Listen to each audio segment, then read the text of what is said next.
Assalamualaikum warahmatullahi wabarakatuh. Sahabatku yang beriman yang dimuliakan Allah.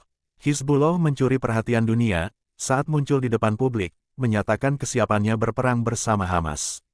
Melawan kolonialis Israel, dunia pun ketar-ketir karena keikutsertaan Hizbullah. Bisa memicu terjadinya perang regional, apalagi milisi Hizbullah menjadi salah satu yang terhebat dalam hal kekuatan militer di Timur Tengah. Israel sendiri sudah membuktikannya lewat kematian ratusan tentara mereka. Bagaimana itu bisa terjadi? Tonton terus video ini hingga akhir agar tidak tersesat.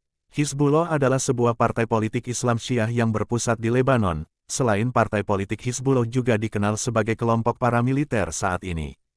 Hizbullah dipimpin oleh Sayyid Hasan Nasrallah menggantikan Musawi yang terbunuh dalam serangan udara Israel. Sama seperti Hamas, Hizbullah juga didukung penuh oleh Iran. Baik dari segi keuangan maupun militer, mulanya Hizbullah terbentuk dengan tujuan melawan dominasi Israel di Lebanon. Lama-kelamaan Hizbullah pun ikut membela Palestina, terbukti dari dukungan Nasrallah atas serangan Hamas ke Israel. Ia menggambarkan serangan Hamas pada tanggal 7 Oktober lalu sebagai guncangan bagi kaum kolonialis, peristiwa besar untuk mengguncang rezim penindas, penjajah, perampas kekuasaan, Zionis dan para pendukungnya di Washington dan London. Bahkan Hizbullah sendirilah yang bantu penyusupan Hamas ke Israel pada serangan tanggal 7 Oktober lalu. Hizbullah juga ikut meluncurkan rudal ke wilayah Israel, sebagai aksi solidaritas terhadap Hamas. Israel dan Hamas pun terlibat aksi saling serang di wilayah perbatasan mereka. Ada sekitar 100 orang lebih meninggal di pihak Lebanon. Mereka kebanyakan yang gugur adalah milisi Hizbullah. Dari sisi Israel sendiri ada 6 tentara dan 3 warga sipil yang tewas. Keberanian Hizbullah menyerang Israel dipicu oleh rasa percaya diri dengan kemampuan militer mereka saat ini. Hizbullah telah menjelma menjadi ancaman paling tangguh yang akan dihadapi tentara Israel. Kalau Hamas saja sudah membuat pasukan Israel kewalahan, Hizbullah malah akan semakin membuat mereka ketar-ketir, karena punya kekuatan 10 kali lebih hebat dari Hamas. Nasrallah mengakui bahwa kekuatan Hizbullah selama aksi saling serang dengan Israel belum ada apa-apanya, mereka masih bisa melakukan hal lebih. Pergerakan Hizbullah sangatlah bergantung dengan kondisi yang ada di Gaza dan Israel kepada Lebanon. Jika Israel berani menyerang kota di Lebanon, maka Hizbullah akan melakukan hal yang sama. Ibarat pepatah, nyawa ganti nyawa, mata ganti mata. Ia berjanji jika perang meletus, orang Israel akan menyaksikan peristiwa yang belum pernah mereka lihat. Sebelumnya dengan persiapan selama belasan tahun, Hizbullah sekarang berada di era perlawanan. Tak ada kata takut dalam kamus pasukan Hizbullah.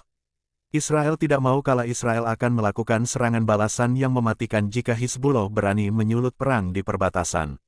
Perdana Menteri Israel Benyamin Netanyahu menantang balik Hizbullah dan Lebanon. Kami akan melumpuhkan mereka dengan kekuatan yang bahkan tak dapat mereka bayangkan. Dan konsekuensinya bagi mereka dan negara Lebanon akan sangat menghancurkan. Hizbullah juga sudah diperingatkan untuk tidak ikut campur dengan masalah Hamas dan Israel. Sekutu paling setia Israel, Amerika Serikat, bahkan mengirimkan 2 kapal induk sebagai simbol peringatan bahwa siapa saja yang ikut membantu Hamas dan Palestina akan berhadapan dengan Amerika Serikat. Peringatan ini berlaku bagi siapapun termasuk Hizbullah, tapi itu sama sekali tak mengubah tujuan Hizbullah yang akan mengawal hingga Palestina memproklamasikan kemerdekaannya. Hizbullah juga bertujuan menghancurkan Israel. Israel sendiri sudah tahu bahwa Hizbullah telah berkembang menjadi kekuatan militer yang mumpuni. Dengan kurang lebih 150.000 roket dan rudal yang dipersiapkan untuk menyerang mereka, Nicholas Blanford, seorang pakar Hizbullah di Atlantic Council, bahkan mengakui bahwa Hizbullah adalah ancaman serius bagi Israel.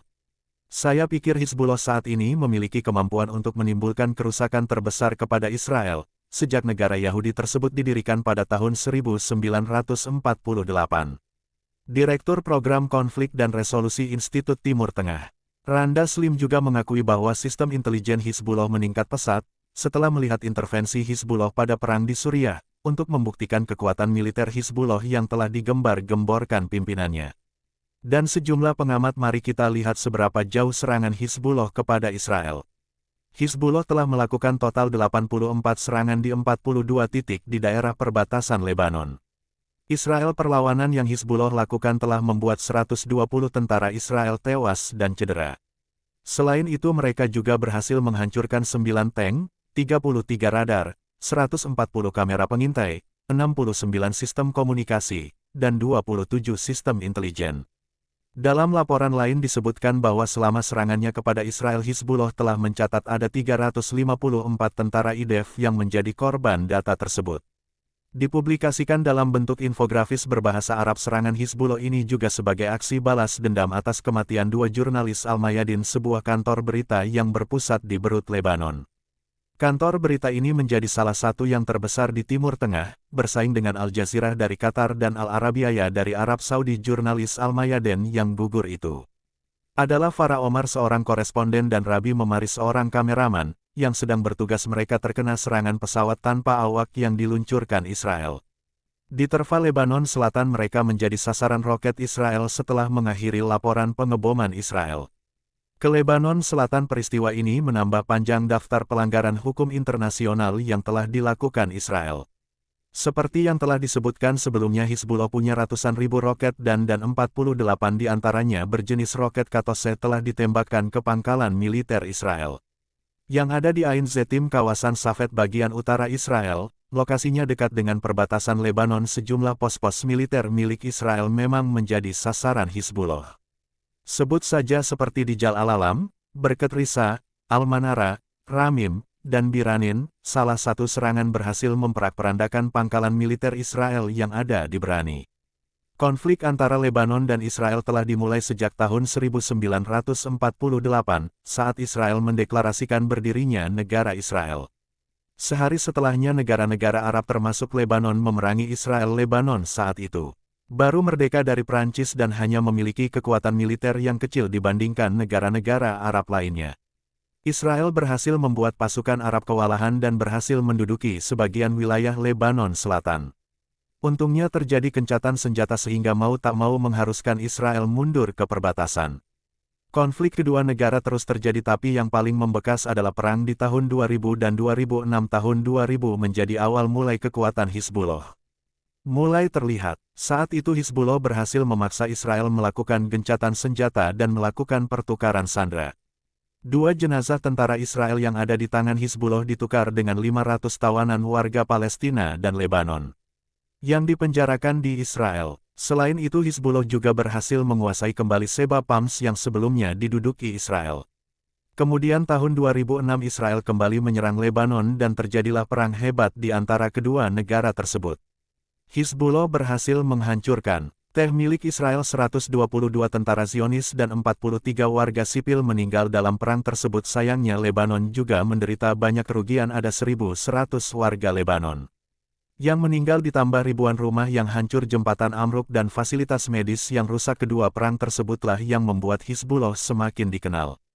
17 tahun sudah berlalu dan Hizbullah kembali dan lagi-lagi menunjukkan kekuatan militernya yang sudah berkembang secara signifikan sampai-sampai bikin Israel ketar-ketir. Sahabatku yang beriman, Hizbullah bukan lagi tentara kecil seperti saat pertama kali melawan Israel. Kelompok para militer itu berkembang sangat pesat, dari berbagai sisi prajurit hingga persenjataan. Kekuatan militer Hizbullah sudah banyak diakui oleh para pakar, sehingga membuat mereka semakin percaya diri bisa mengalahkan Israel. Begitupun Israel yang siap menerima tantangan Hizbullah. Menurutmu di antara keduanya siapakah yang akan menang? Wallahu a'lam bishawab. Terima kasih saudaraku yang menonton video ini hingga akhir. Dan sampai jumpa di video selanjutnya. Hamba Allah undur diri. Wassalamualaikum warahmatullahi wabarakatuh.